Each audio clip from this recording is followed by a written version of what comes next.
Pero resulta que lo propusimos para embajador en Panamá. Y como si fuese la Santa Inquisición, la ministra o canciller de Panamá se inconformó que porque estaban en desacuerdo en el ITAM. Ya les vamos a dar a conocer el documento que envió, que la vez pasada no lo conocía, pero ahora ya lo tengo, y que nos pedía que no enviáramos la solicitud de beneplácito del presidente de México. La decisión de Panamá es decisión de nosotros. Nosotros decidimos si aceptamos o no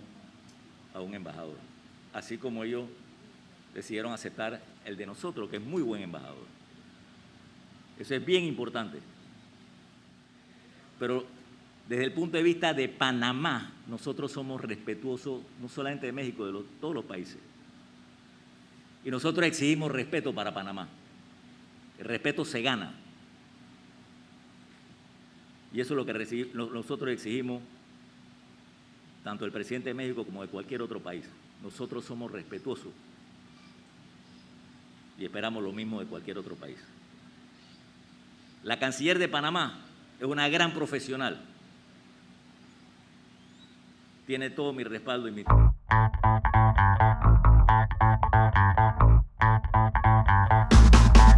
Durante los últimos días, frente a la situación diplomática que tuvimos entre México y Panamá, darse a conocer que el gobierno de Panamá no aceptaría como embajador al representante propuesto por parte del gobierno de México, empezó a surgir muchas dudas y mucha discusión en torno a lo que sería el derecho de delegación. El derecho de delegación, que prácticamente es la libertad soberana que cada estado va a tener para poder entablar relaciones diplomáticas e inclusive nombrar a sus agentes diplomáticos frente a un tercer estado, va a ser una expresión de una de las vertientes propiamente del principio de la soberanía nacional y que inclusive es una de las potestades y uno de los elementos esenciales para poder determinar cuándo estamos frente a un estado.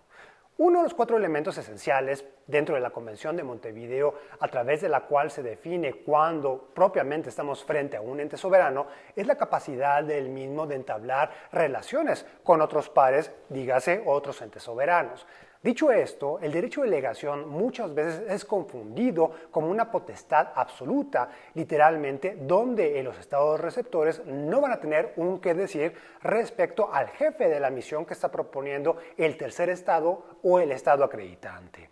El día de hoy estaremos platicando sobre el derecho de delegación, cómo a la luz de los últimos siglos hemos visto un desarrollo progresivo dentro del derecho internacional, tanto convencional como consuetudinario, para poder dar claridad sobre cuáles son los limitantes y las regulaciones que van a girar en torno al derecho de delegación.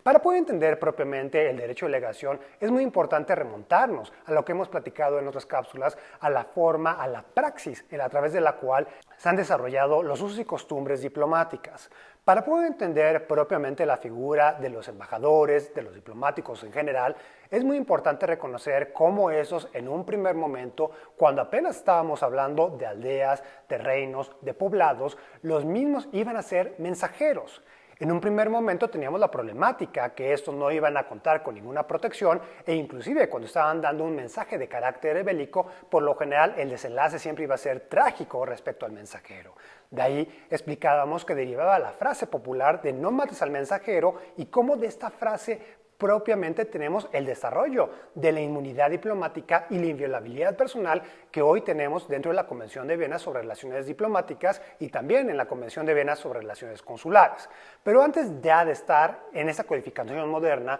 hay que encontrar el significado per se del embajador que, más allá de ser un mensajero se vuelve el representante permanente de esta aldea o de este reino y que más adelante estaríamos hablando de un estado soberano, pero cuando el mismo ingresa y ya está de forma permanente dentro de una localidad extranjera, pues teníamos que había una gran discriminación hacia los extranjeros, especialmente por este sentimiento muchas veces xenófobo que tenemos en varias poblaciones a nivel mundial y porque casi siempre una de las tendencias y uno de los miedos que tiene la sociedad en general es el miedo a lo extranjero, el miedo a lo diferente. Entonces, la problemática, la discriminación que enfrentaban estos mensajeros ya una vez que vivían al interior de estas aldeas como invitados es que no encontraban facilidades para poder encontrar un lugar donde vivir, una actividad para poder sobrevivir y muchas veces los mismos eran culpados o acusados de ser espías del gobierno extranjero o de la aldea extranjera.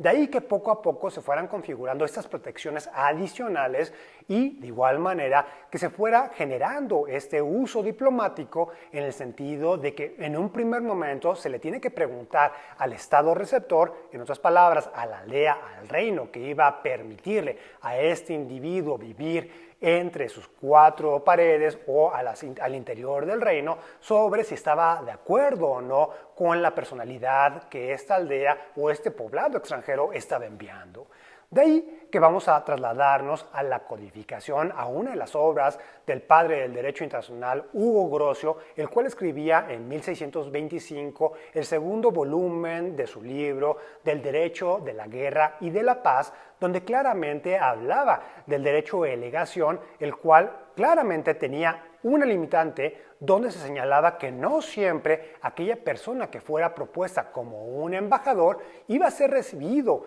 por un tercer estado. Aquí la limitante que veíamos en estas primeras codificaciones de lo que serían los usos y prácticas diplomáticas hace ya más de 5 siglos, pues básicamente teníamos que en ese momento en particular no era libre la negativa que pudieran otorgar los estados receptores, sino tenían que justificarla. Más adelante, con la práctica a través de los años posteriores, pues tenemos que esta necesidad de evidenciar las razones por las cuales se negaba el beneplácito de recibir a un individuo en particular que era propuesto por parte de un tercer estado, muchas veces no era bien recibido y era una de las causantes por la cual iban a surgir desencuentros posteriores o, en un escenario alterno, iba a acrecentarse el diferendo entre estos dos estados soberanos. De aquí que tengamos que dentro de la Convención de La Habana sobre los representantes diplomáticos de 1928, justamente los países latinoamericanos claramente en el artículo 7 reconocen por un lado la libertad soberana que va a tener cada uno de los estados para poder proponer a su enviado diplomático y por el otro lado en el artículo 8 la otra libertad que va a tener el estado de receptor para poder señalar a quién recibe como embajador de un tercer estado. En otras palabras, esta libertad de legación, este derecho de legación no va a ser absoluto como el principio de soberanía nacional. En otras palabras, vamos a encontrar restricciones claramente en el sentido de que tiene que haber una configuración de esas dos voluntades, puesto que, como claramente lo señala el artículo 2 de la Convención de Viena sobre Relaciones Diplomáticas de 1961, en la cual las relaciones diplomáticas se van a entablar por consentimiento mutuo entre los estados. En otras palabras, no hay nada dentro del derecho internacional para que un estado pueda tener una relación oficial, una relación diplomática con los demás miembros de la comunidad internacional. Justamente aquí, esto va a dar pie a la pregunta de cómo surgen las relaciones de cooperación y coordinación entre los estados y ya también en una cápsula anterior habíamos platicado y explicado que estas relaciones de cooperación y coordinación van a derivar en un primer momento de un análisis de política exterior donde los estados van a determinar con qué estados sí y con qué estados no desean entablar este tipo de relaciones diplomáticas. En otras palabras, justamente aquí surge otra herramienta de política exterior que va a ser el reconocimiento de gobiernos, el reconocimiento de estados, donde los estados per se van a decidir a quién van a considerar como iguales, justamente donde aplicaría la máxima parim parem nora imperium, que propiamente codifica la igualdad soberana, y posteriormente, aun cuando reconozcamos a un estado como tal, pues va a depender también el reconocimiento que se pueda dar a un gobierno en específico o no. En otras palabras, aun cuando yo reconozca a un Estado, como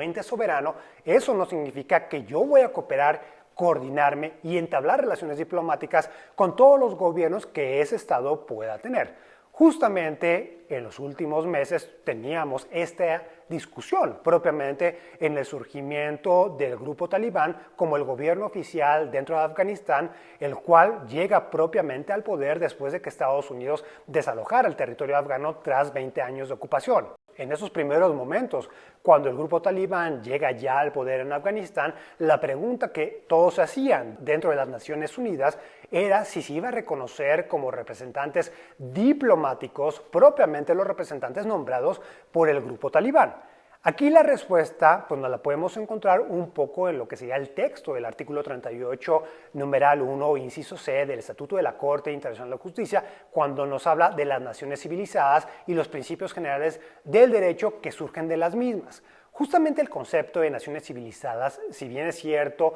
siguiendo esta lectura del lenguaje ordinario, parecería discriminatorio, imperialista, con una visión colonial. Hoy en día, propiamente si nos remontamos al origen de esta, que es el Estatuto de la Corte Permanente de Justicia Internacional, podemos entender que estaban haciendo alusión a lo que teníamos en ese momento como el epicentro del derecho internacional, que sería el Concierto de Europa. De ahí que el derecho internacional muchas veces se ha entendido como un derecho continental, como un derecho europeo, pues propiamente porque este conjunto de estados es los que estaban reconociendo en un primer momento estas reglas de comportamiento entre entes soberanos en común y justamente hablaban o se identificaban ellos mismos como las naciones civilizadas. Hoy en día podríamos utilizar como sinónimo de naciones civilizadas lo que sería la comunidad internacional y propiamente la identificación si el régimen afgano pudiera conformarse como un miembro más de la comunidad internacional, justamente aplicando este examen de política exterior de reconocimiento de gobiernos. Aquí entraría el poder determinar y evaluar el comportamiento futuro que los mismos tuvieran respecto al apego que estos tengan al interior del Estado de Afganistán respecto al derecho internacional, incluyendo el derecho internacional de los derechos humanos.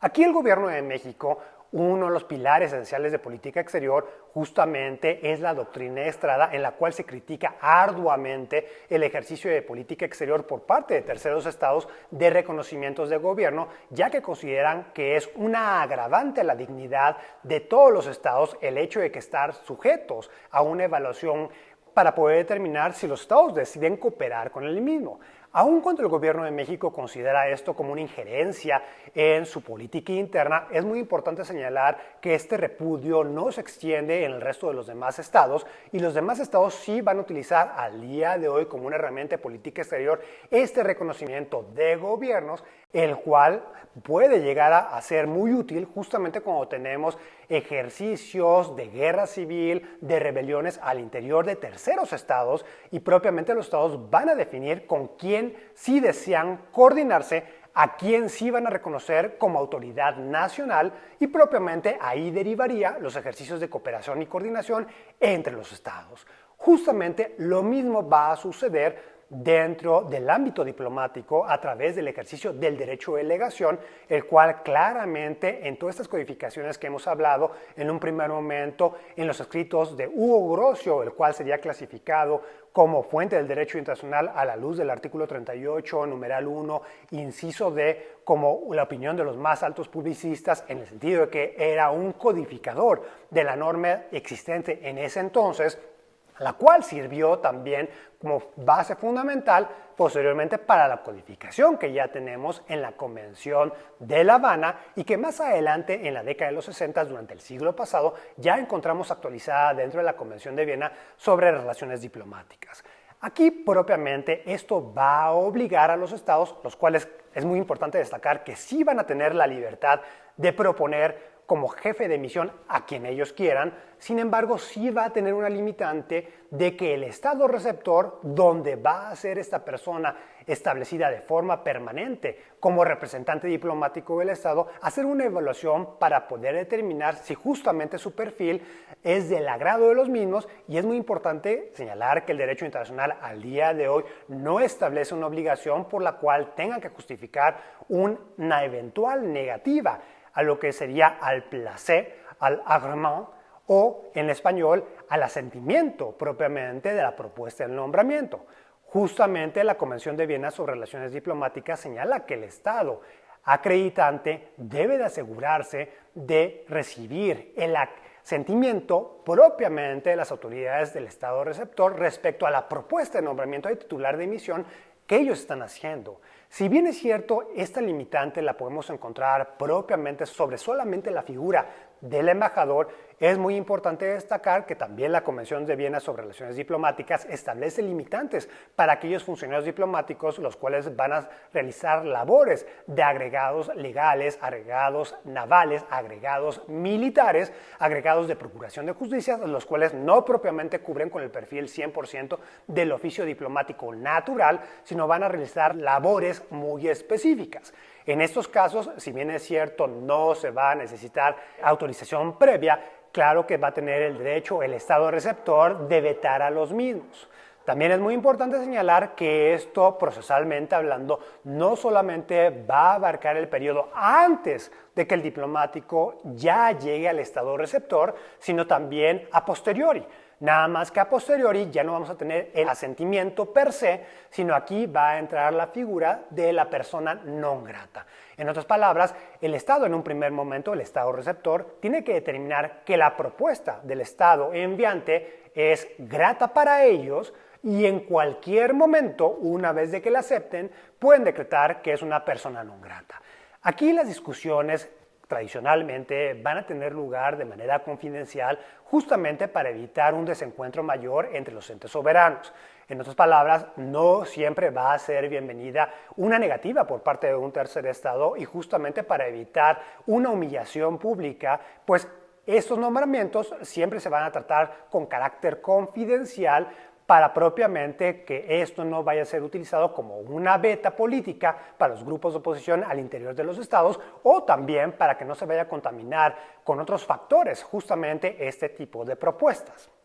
Aquí también es muy interesante el analizar, el reflexionar cómo se ha llevado esto en la práctica y cómo muchas veces este tipo de diferendos pueden llegar a mecanismos internacionales de solución de controversias, como aconteció con el mancomunado de Dominica, el cual demandó al gobierno de Suiza en el 2006 ante la Corte Internacional de Justicia, justamente cuando el gobierno de Suiza decidió el señalar que no reconocía como el jefe de la misión a un diplomático de Dominica, el cual originariamente era nacional ruso, pero con un programa de adquisición de nacionalidad en Dominica, él mismo adquirió la nacionalidad con una donación de $100,000 o inclusive hay otro supuesto en la cual si una persona adquiere una propiedad de un valor de más de $200,000 dentro de esta isla caribeña, pues uno puede acceder a la nacionalidad de dicho estado. Justamente esto ya lo hemos platicado, cómo al día de hoy, en la actualidad, se ha desvirtuado propiamente el concepto de nacionalidad, cómo existen los pasaportes, las visas de oro, cómo los individuos ya no están siguiendo el sentimiento, la interpretación tradicional de nacionalidad como este vínculo genuino entre el Estado y el individuo, sino ahora es muy fácil ver a la nacionalidad como una mercadería hoy más que se puede adquirir con cierta cuantía de dinero. Justamente en este conflicto diplomático, este conflicto judicial, que al día de hoy ya vemos que está desestimado dentro de la Corte Internacional de Justicia, justamente porque el gobierno de Dominica decide retirar la demanda, desestimar de la misma, pues tenemos que el mismo deriva propiamente de que este empresario, este millonario ruso que estaba siendo acreditado a Suiza, pues el gobierno de Suiza claramente identificaba que era una persona que había comprado la nacionalidad de Dominica y que para poder promover sus negocios dentro de Suiza, especialmente porque el mismo estaba siendo nombrado como el titular de la misión de Dominica ante la Organización Mundial de Comercio y ante las Naciones Unidas, pues el gobierno de Suiza señalaba que no estábamos propiamente ante la figura de un diplomático en el sentido tradicional, sino literalmente era un comerciante ruso que había adquirido una segunda nacionalidad, pero que tenía negocios muy fuertes en Suiza. Aquí en el trasfondo también veíamos que una problemática que tenemos hoy en día cuando un Estado ya reconoce a alguien como diplomático es obviamente este halo de protección que va a derivar del derecho internacional, como por ejemplo la inmunidad diplomática y la inviolabilidad personal. Entonces, cuando son nombramientos muy cuestionables, cuando es ese tipo de perfil de personas que probablemente van a utilizar estas protecciones del derecho internacional como una forma de protección adicional a sus negocios turbios, como en el caso de Dominica y Suiza, pues teníamos que posteriormente el gobierno de Suiza, después de este diferendo con Dominica y retirar el reconocimiento como el representante diplomático de esta isla caribeña, pues literalmente inició procedimientos penales en contra del millonario ruso. Aquí, al final del día, lo que reclamaba Dominica era justamente este derecho de delegación, donde parecía que el gobierno de Suiza estaba interviniendo en la acreditación directa, y aquí es un poco más complicado, entre el Estado enviante, el organismo internacional que sería Naciones Unidas o la Organización Mundial de Comercio, y el tercero en discordia, propiamente el gobierno de Suiza, solamente estaba interviniendo en su carácter de Estado sede de dichos organismos internacionales. Entonces, aquí, siguiendo la línea de lo que establece claramente la Convención de Viena sobre Relaciones Diplomáticas, aun cuando veamos que un diplomático es acreditado ante un organismo internacional, es muy importante señalar y destacar la capacidad, el derecho soberano que tiene el Estado receptor para poder determinar a qué persona le permite el ingreso a su territorio. En otras palabras, aquí hay que recordar lo que claramente señala la Declaración Universal de los Derechos Humanos, el Pacto Internacional de Derechos Civiles y Políticos, donde solamente van a tener el derecho a ingresar a un territorio aquellos individuos que sean nacionales de dicho Estado, o aquellas excepciones que hemos visto interpretadas ya en el Comité Internacional de los Derechos Humanos de Naciones Unidas, donde propiamente el individuo tenga una residencia permanente donde parezca que hay una nacionalidad efectiva, aunque no sea reconocida legalmente por dicho Estado. Hay excepciones en las cuales los mismos pueden tener este derecho a que lo dejen ingresar. Pero en términos generales, pues tenemos que solamente los nacionales, aquellas personas que van a ostentar la nacionalidad del Estado o del Estado en particular, son aquellos que van a tener el derecho a poder ingresar al mismo. De aquí que justamente, aun cuando una persona, un individuo, sea propuesto como representante diplomático, como embajador de un tercer estado a un estado en particular, ese estado particular, justamente ejerciendo su derecho soberano, puede determinar a quién deja ingresar o no. En otras palabras, nuevamente vemos reflejado y exaltado el carácter de consensual dentro de las relaciones diplomáticas. Aquí el derecho de delegación es muy importante entenderlo, que si bien es cierto, todos los estados van a tener la libertad soberana de proponer a quien quieran como representante diplomático, esa misma libertad va a verse reflejada en el estado receptor, el cual propiamente, ejerciendo su propia soberanía, determina a quien quiere reconocer como representante diplomático, a quién quiere tener viviendo dentro de su territorio y con quién quiere coordinarse. En otras palabras, vemos nuevamente el carácter horizontal del derecho internacional y de las relaciones diplomáticas en las cuales la piedra angular siempre va a ser el consentimiento mutuo. Entonces, de esta manera podemos ver cómo el derecho de delegación no va a ser un derecho absoluto. De igual manera, los usos diplomáticos son aquellas prácticas que ya tenemos desde hace varios siglos, inclusive aquellas codificaciones que vemos de Hugo Grotius ya datan de hace más de 4 siglos, entonces ya es una práctica interestatal aceptada en la cual no debe verse como algo extraño justamente esta capacidad que los estados van a tener para poder negar la acreditación a un embajador o a un miembro de la misión diplomática. Inclusive, dentro del texto constitucional, en el artículo 37, claramente vemos en el inciso C, en el numeral 2, cómo el Estado mexicano, en específico el Ejecutivo Federal, tiene que dar autorizaciones caso por caso para que sus nacionales puedan trabajar como empleados locales dentro de las representaciones diplomáticas extranjeras acreditadas en México. En otras palabras, vemos nuevamente cómo el derecho internacional en este rubro, aun cuando tengamos el derecho diplomático, el derecho de la alegación, nuevamente estos van a ser subtemas dentro del derecho soberano que cada uno de los estados va a tener. Derecho soberano para poder determinar primero a quién nombrar como representante diplomático, segundo, a qué extranjero va a aceptar y va a admitir al interior de su territorio, ya sea aceptando con el asentimiento al titular de una misión diplomática o otorgando las visas diplomáticas para el resto de la misión, del personal de la misión diplomática, o cuarto, autorizando caso por caso a sus nacionales para que puedan trabajar en las misiones extranjeras al interior de su territorio.